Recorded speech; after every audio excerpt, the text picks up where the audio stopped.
शिव शिव शिव शिव शिव। हिंदी विषय के अंतर्गत पाठ 5 देखो निवार संस्कृत में क्या लिखा है?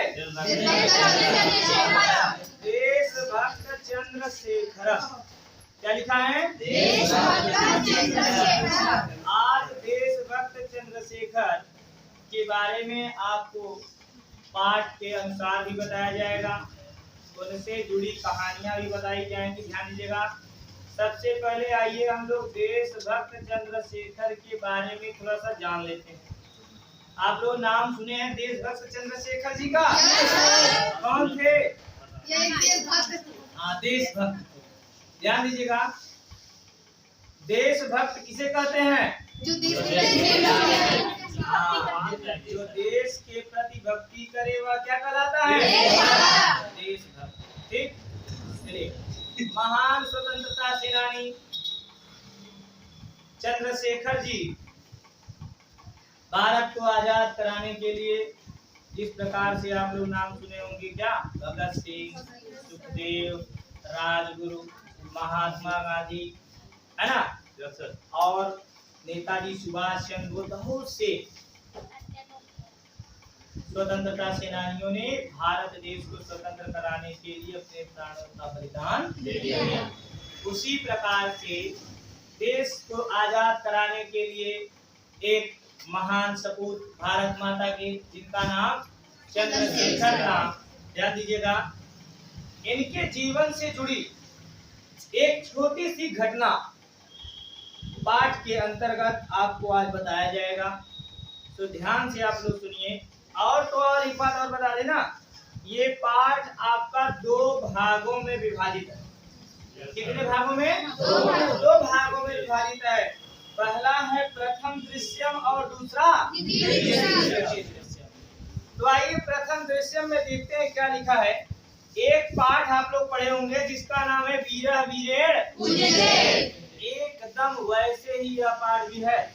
इसमें भी कुछ बातें किसी ने पूछी है और किसी ने उस बात का उत्तर दिया है। आइए देखते हैं कौन पूछा है और किसने उत्तर दिया है। देखिए, लिखा है स्थानम वाराणसी न्यायालय न्यायाधीशस्य पीछे। क्या लिखा है? वाराणसी न्यायालय न्यायाधीशस्य पीछे एकः दुर्दर्शः पारसीकः तिष्ठत् आरक्षका चंद्रशेखरं तस्य सम्मुखम् आनयन्ति अभियोगः प्रारभते। चंद्रशेखर पुष्टांगः गौरवर्णवः 16 वर्षीयः किशोरः। अब आइए ध्यान से पढ़ते हैं। बहुत ही सरल यह पाठ है परीक्षा के दृष्टिकोण से। ध्यान दीजिएगा, परीक्षा में कई बार विगत वर्षों की परीक्षाएं जो हुई हैं, उन परीक्षाओं के प्रश्न पत्रों में कई बार यह आ चुका है अनुवाद के रूप में। तो ध्यान पूर्वक इस पाठ को पढ़ेंगे तो समझ में आएगा। तो देखिए, लिखा है कि स्थानम, स्थान है। कौन सा स्थान है? वाराणसी न्यायालय। वाराणसी का न्यायालय। वाराणसी में स्थित एक क्या है? न्यायालय। अंग्रेजी में न्यायालय को क्या कहते हैं? कोर्ट कहते हैं ना। तो वाराणसी का न्यायालय है। और आगे देखिए, लिखा है उस न्यायालय में न्यायाधीशस्य पीठे, न्यायाधीश के पीठ पर। अब न्यायाधीश के पीठ पर नहीं, पीछे भी नहीं, न्यायाधीश के पीछे माने स्थान पर, पद पर। समझ आया? न्यायाधीश के पद पर एकः दुर्दर्शः पारसीकः तिष्ठत्। क्या लिखा है? न्यायाधीश के स्थान पर या न्यायाधीश के आसन पर एक दुर्दर्शः अर्थात एक उदंड पारसीक बैठा हुआ है। लिखा है ना कि वाराणसी न्यायालय, वाराणसी का न्यायालय न्यायाधीशस्य पीछे, न्यायाधीश के स्थान पर एकः दुर्दर्शः, एक उदंड पारसीक व्यक्ति तिष्ठति मतलब बैठा हुआ है। क्लियर। आगे देखिए लिखा है आरक्षका। आरक्षका का मतलब होता है सिपाही गण। आरक्षक आरक्षक आरक्षका यानी प्रथमा बहुवचन। तो सिपाही गण बहुत से सिपाही है ना, वही बताया जा रहा है आरक्षका चंद्रशेखरम। सिपाही लोग चंद्रशेखर को तस्यम उसके सामने, तस्यम तस्य सम्मुखम उसके सम्मुख, किसके सम्मुख? चंद्रशेखर को न्यायाधीश के सामने आनयंती लेकर आते हैं। एक बार फिर से देखिए, वाराणसी न्यायालय, वाराणसी का न्यायालय, न्यायाधीश के स्थान पर एक दूरदर्शक एक उदंड पारसीक व्यक्ति बैठा हुआ है। समझ में आया? वो जज के रूप में है ना। फिर अब जज के सामने देखिए कौन आता है? मुजरिम आता है। अब मुजरिम यहाँ कौन बना है? देखिए ध्यान सुनिएगा कि तस्य लिखा है ना चंद्र आरक्षका। आरक्षक मतलब सिपाही, आरक्षका बहुवचन है प्रथमा, तो यहाँ बहुत कर रहे हैं। तो सिपाही गण चंद्रशेखरम, चंद्रशेखर को, सिपाही गण चंद्रशेखर को तस्य सम्मुखम उसके सामने आनयंती लेकर के आते हैं। ठीक। अभियोग प्रारभते मुकदमा प्रारंभ होता है। अभियोगा प्रारब्धे मतलब अभियोगा मतलब मुकदमा, प्रारब्धे मुकदमा प्रारंभ होता है। चंद्रशेखर पुष्टांग। अब चंद्रशेखर की विशेषता बताइए, चंद्रशेखर कैसे हैं? चंद्रशेखर पुष्ट अंग, चंद्रशेखर हृष्ट पुष्ट अंगों वाले। हृष्ट पुष्ट अंगों वाले मजबूत, हाँ हट्टे कट्टे। चंद्रशेखर मजबूत अंगों वाले, गौर वर्ण गोरे रंग के, गौर वर्ण मतलब गोरे रंग के 16 वर्षीय, 16 वर्ष के एक किशोर। हाँ 16 वर्ष के एक किशोर है। आ जाएगा। आगे देखिए लिखा है आरक्षका। सिपाही कहता है श्रीमान, हे श्रीमान। श्रीमान किसको बोला? एक दुर्मुख पारसिक जो बैठा हुआ है जज के रूप में, उसके सामने अंग्रेजी में योर ऑनर कहते हैं ना। योर ऑनर, यू ऑनर है जो आधार भी जोड़ देते हो, बट यहाँ पे क्या बोला गया? श्रीमान। हे श्रीमान, अयम अस्ति चंद्रशेखर। अयम यह अस्ति है चंद्रशेखर, यह चंद्रशेखर है। अयम राजद्रोही, यह राजद्रोही, यह देशद्रोही है। कौन बता रहा है? किसको बता रहे हैं? न्यायाधीश को बता रहे हैं सिपाही की हे श्रीमान, अयम अस्ति चंद्रशेखर, यह चंद्रशेखर है। अयम राजद्रोही, यह देशद्रोही है। अब देखिए आगे बता रहा है सिपाही चंद्रशेखर के बारे में, और चंद्रशेखर जी कटघरे में खड़े हैं। आप फिल्म देखते होंगे, उसमें कहते हैं ना आपको जो कुछ भी कहना है कृपया कटघरे में आकर कहिए। और चंद्रशेखर पहले अब बताया जा रहा है सिपाही करा है कि हे योर ऑनर, हे श्रीमान, यही चंद्रशेखर है। और तो और यह क्या है? राजद्रोही या देशद्रोही है। गत दिने, पिछले दिनों, पिछले कुछ दिनों पहले, गत दिने में बीते हुए कुछ दिन पहले, अनेन है, अनेन एव इसने ही, पिछले कुछ दिनों पहले इसने ही असहयोगिनाम सभायाम, असहयोगियों की सभा में, ध्यान समझिएगा, गत दिनों पिछले दिनों इसने असहयोगियों की सभा में एकस्य आरक्षकस्य, एक सिपाही, आरक्षक मतलब सिपाही, आरक्षकस्य षष्ठी एक वचन ना, काकेकी रारेरी नारेनी चिन्ह, तो कहा जाए आरक्षकस्य माने सिपाही के, एकस्य आरक्षकस्य एक सिपाही जिसका नाम क्या था? दुर्जय सिंह। एक सिपाही दुर्जय सिंह के मस्तक पर प्रस्तर खंडेन पत्थर के टुकड़े से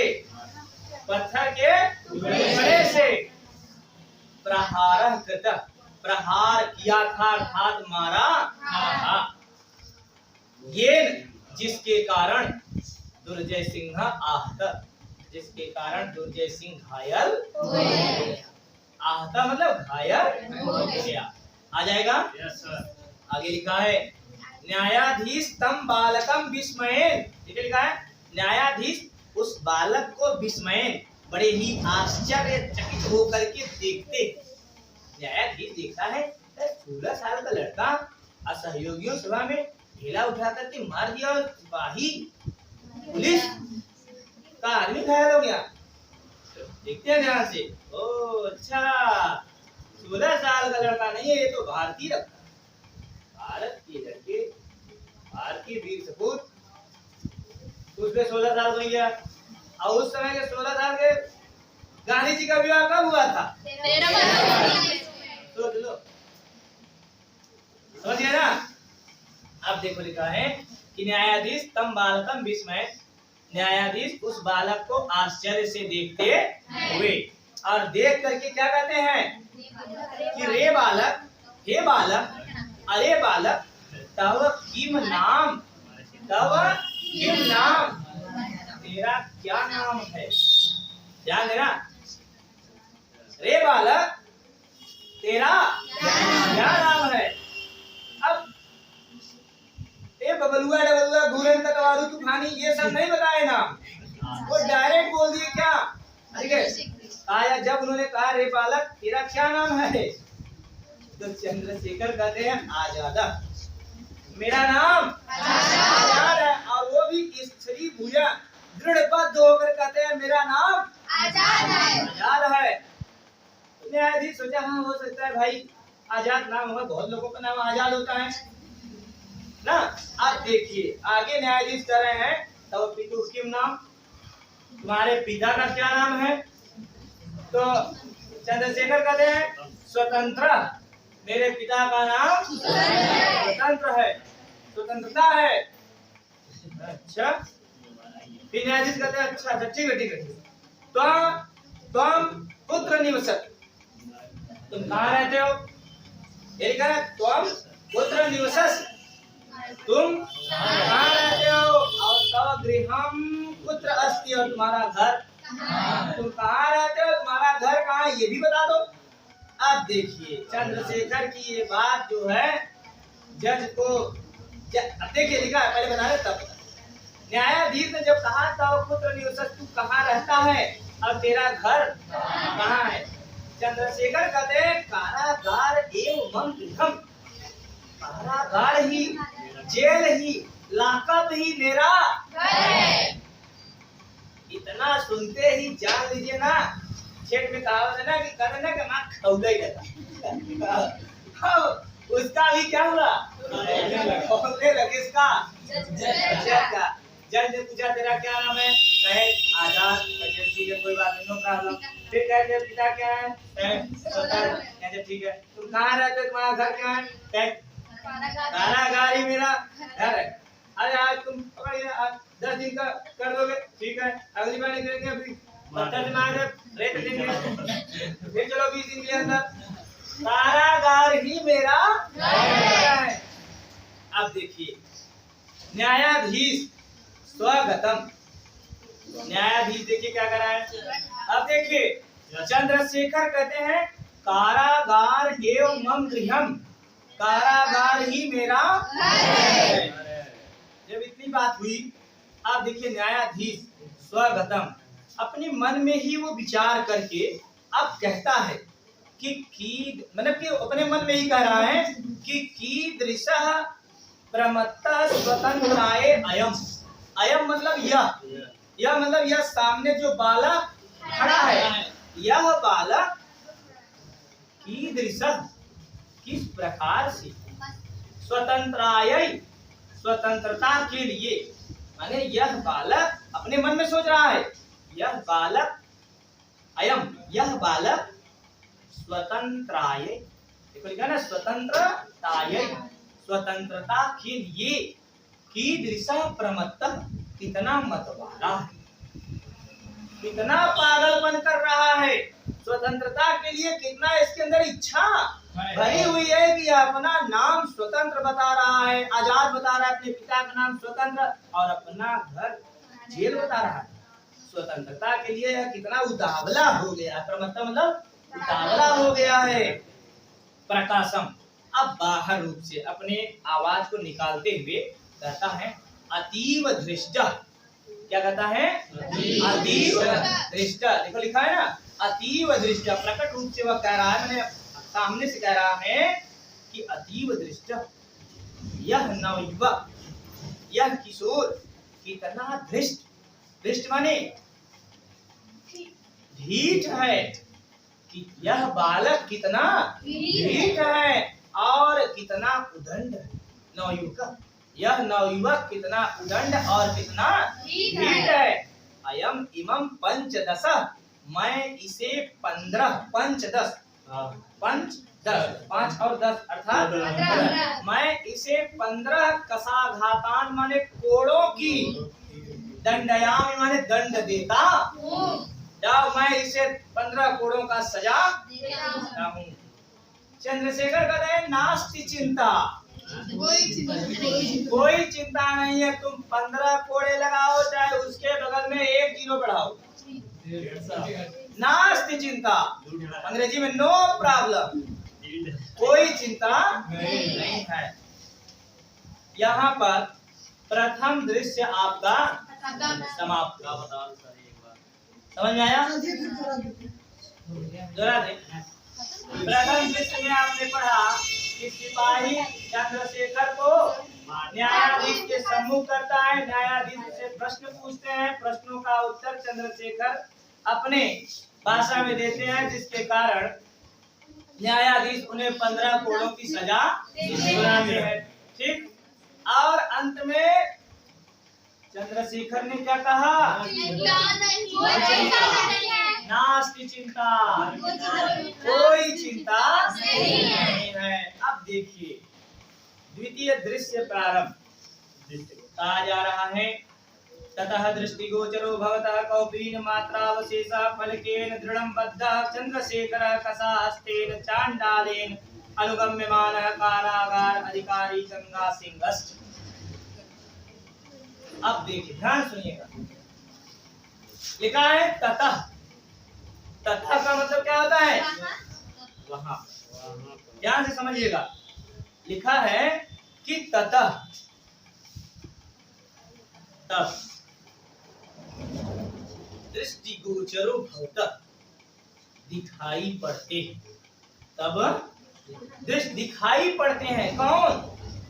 वहां देखिए, वही लिखा है कहीं चंद्रशेखर, तब चंद्रशेखर, ततः चंद्रशेखर, ऐसे पढ़ना है, ततः चंद्रशेखर, तब चंद्रशेखर कौपीन मात्र अवशेष, कौपीन मतलब क्या होता है बताओ? वस्त्र, हाँ, लंगोट।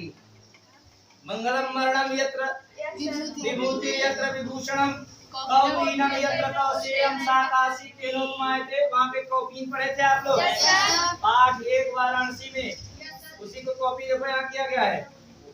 कौपीन मतलब लंगोट। देखिए लिखा, अब बढ़िया कपड़ा उपड़ा पहिरा के रजाई उजाई के लपेट के घोड़ा क्यों मारे ना?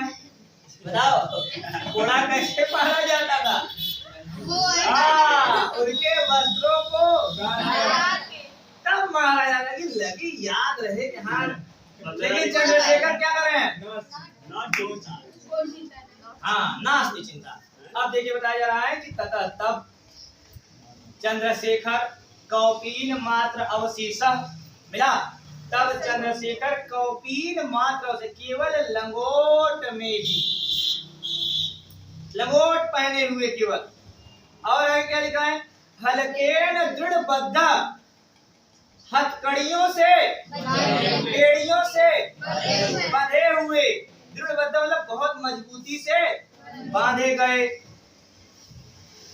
दिखाई पड़ते हैं। ततः चंद्रशेखर, तब चंद्रशेखर, जब उसने सजा दे दिया, अब पूरा करना है।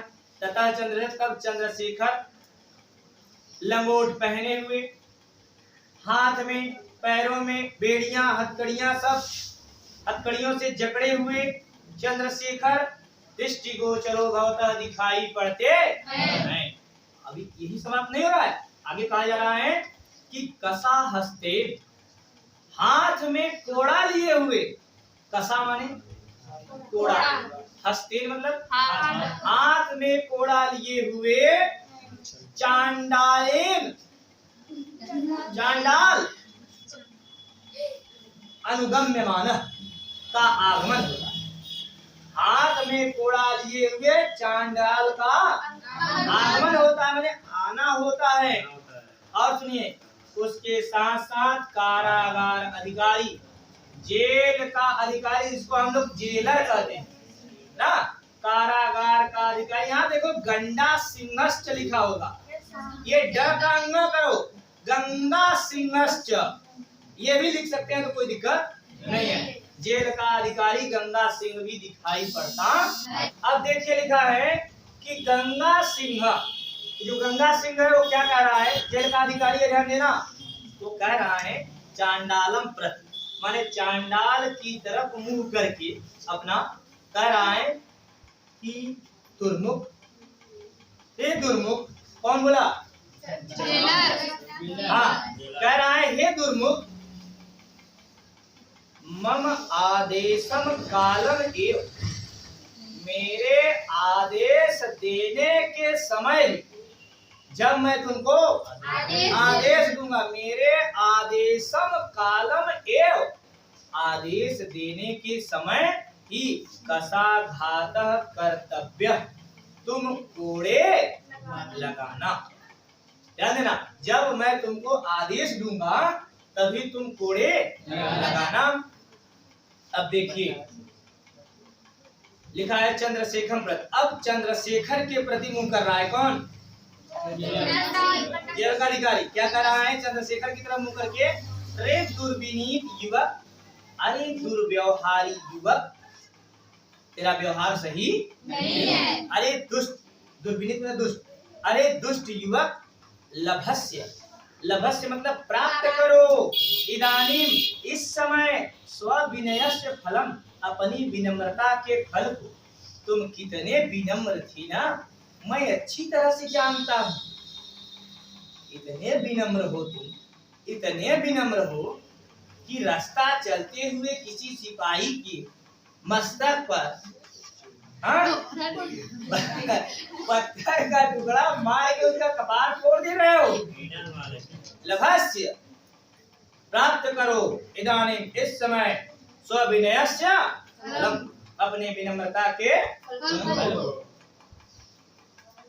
कुरु राजद्रोहम, और करो राजद्रोह, दुर्मुख। अब वो कहता है, जेल का अधिकारी कहता है दुर्मुख, कसाघात एक, एक कोड़े लगाओ। क्या कहता है? कौन? जेल का अधिकारी कह रहा है कि रे दुर्मुख, एक कोड़े लगाओ इसको। दुर्मुखा चंद्रशेखरम कसयाताड़े, दुर्मुख चंद्रशेखर को एक कोड़े से पीटता है। ध्यान देना, चंद्रशेखर अभी आज के जमाने में इस समय जिन्ना ने बैठा है, केहू अगर एक आध डंडा केहू मार गहरी माई रे ना देना। चंद्रशेखर कह रहे हैं जय भारतम, भारत की जय, भारत की जय। अब देखिए गंगा सिंह दुर्मुखा, अब जैसे कहते हैं भारत की जय हो, गंगा सिंह कहता है दुर्मुख, द्वितीय कसाघात, दूसरा कोड़ा लगाओ। दुर्मुख पुनः ताड़ित, दुर्मुख फिर से पीटता, ताड़िता पीटते हुए। ध्यान देना, पीटते हुए नहीं लिखना है, पीटते हुए। प में छोटी मात्रा, प में छोटी मात्रा पीटना, पीटना माने कोई पीट रहा है, कोई मार खा रहा है। लेकिन अगर प में बड़ी मात्रा लगा देंगे पीटना, पीटना माने कोई पीट रहा है, समझ में आया? तो यहाँ पे छोटी मात्रा अर्थात उत्ताडितः चंद्रशेखर। पीटे जाने पर चंद्रशेखर पुनः पुनः बार बार भारतम जयतु इति वदत। भारत की जय हो ऐसा उन्होंने कहा। अब यहाँ पे हम लोगों को पीटा जाए तो इतना चिल्लाएंगे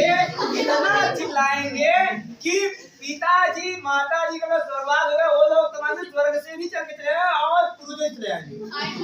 इतना चिल्लाएंगे, इतना मम्मी पापा राम जाने समझ आ रहे कहाँ लोग चले आएंगे। एग्जाम्पल अब लेकिन चंद्रशेखर जी ऐसे चंद्रशेखर कह रहे हैं भारत की जय हो। अब देखिए लिखा है एवं स पंच दस, देखो लिखा है पंच दस कसाघाते गायते। इस प्रकार से चंद्रशेखर को 15 कोड़े से पीटा। यदा चंद्रशेखर, अच्छा सजा पूरी हो गई।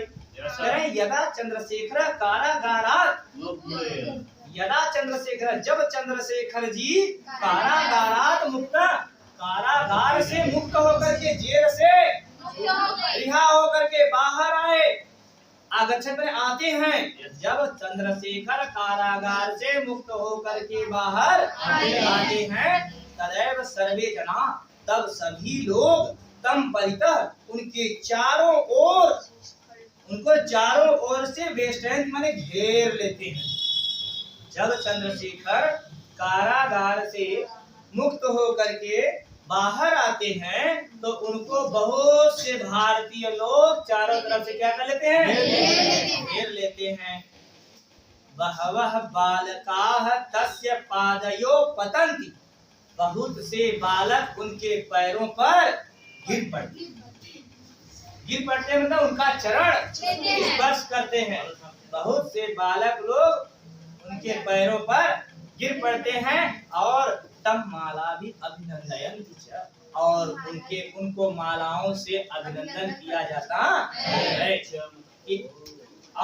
और उनका मालाओं से क्या किया जाता है, स्वागत किया जाता है।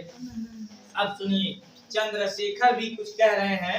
चंद्रशेखर जब इतना सब कुछ देखते हैं तो कहते हैं किम इदम क्रियते भवद्भिः, आप सभी लोग ये क्या कर रहे हैं, आप सभी लोग ये क्या कर रहे हैं। वयम सर्वे भारतीया, क्या लिखा है, भारत वयम सर्वे भारत मातु अनन्य भक्ता, हम सभी लोग भारत माता के अनन्य भक्त हैं। हम सभी लोग भारत माता के अनन्य भक्त हैं। तस्या शत्रुणाम कृते, और उस भारत माता के शत्रुओं के लिए, हम सब भारत माता के क्या हैं, हम सब भारत माता के अनन्य भक्त हैं। और उस भारत माता, तस्या लिखा है नहीं, तस्या लिखा है नहीं, क्या लिखा है, तस्या शत्रुणाम कृते, और उस भारत माता के शत्रुओं के लिए मदियाम, मेरे, मदिया के बाद क्या लिखा है, इमम रक्त बिंदव, ये लिखा है ना। उस भारत माता के शत्रुओं के लिए मदिया मेरी, मदिया माने मेरी, इस ध्यान देना, उस भारत माता के शत्रु मेरी ये रक्त की बूंदें, लिखा है नहीं, रक्त बिंदवा, बिंदवा माने बूंद, रक्त की बूंद, खून की एक एक बूंद अग्निस्फुलिंगा भविष्य में आग की चिंगारी का काम करेगी। हम सभी लोग भारत माता के अनन्य भक्त हैं। ध्यान दीजिएगा, कह रहे हैं चंद्रशेखर जी कह रहे हैं कि किम इधर आप लोग ये क्या कर रहे हैं, हम सभी लोग भारत माता के अनन्य भक्त हैं। और तस्या शत्रुणाम कृते, और उस भारत माता की शत्रुओं के लिए मेरे ये रक्त बिंदुआ, रक्त की बूंद का एक एक बूंद भविष्य में आग की चिंगारी का काम करेगी। आया। आगे लिखा है जयतु भारतम, भारत की जय हो इति उच्चैः कथयन्तः, ऐसा ऊंचे स्वरों में कहते हुए सर्वे गच्छन्ति, चंद्रशेखर के साथ और जितने भी भारतीय थे सब भारत की जय हो कहते हुए बाहर चले जाते हैं। और ये आज देशभक्त चंद्रशेखर नामक पाठ आपका अब पूरा उम्मीद है कि अच्छे से आप लोग इस पाठ को भी